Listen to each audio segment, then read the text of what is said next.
At the beginning of every match in Radical Heights, your character starts off plummeting toward the ground.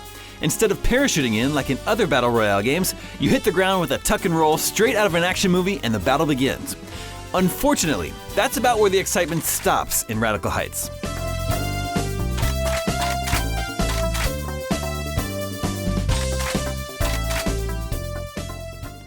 Radical Heights just entered what it's calling Xtreme Early Access on Steam. The premise isn't much different from other Battle Royale games. 100 players skydive into each match in search of random weapons and gear in hopes of being the last player standing. One interesting twist is that instead of an ever-shrinking circle that presses players closer to each other, Radical Heights divides its map into a grid and blocks off random portions as the game progresses.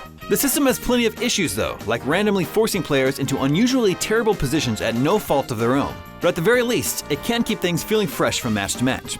Radical Heights is framed as a game show, complete with an annoying announcer that introduces each game and chastises you for every death. You collect cash around the map and use it to buy armor and weapons from vending machines, but that game show theme doesn't stop it from feeling like run-of-the-mill Battle Royale.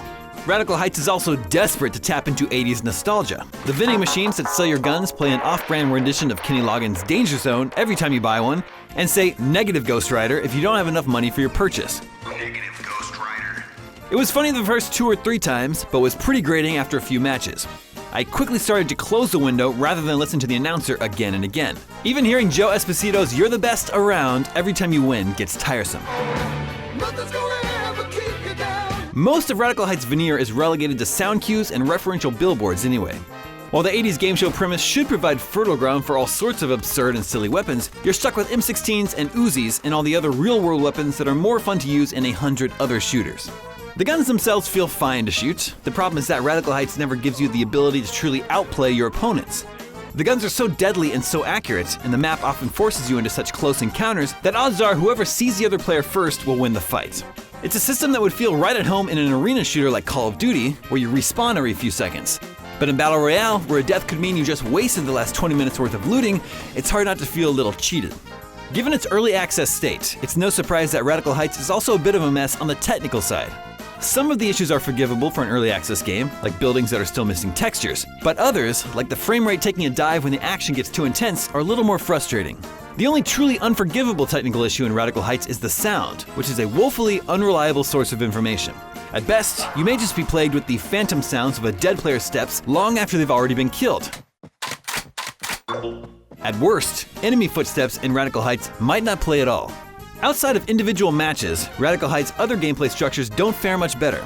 At the end of each match, you keep a portion of the cash you found in that game, which acts as your currency to unlock cosmetics. This wouldn't be an issue if Radical Heights didn't also let you withdraw that money in your future matches from in-game ATMs. Not only does this give more seasoned players resources that aren't available to everyone else, it also means you have to choose to sacrifice valuable in-game resources if you want to buy cosmetic items with anything other than real money.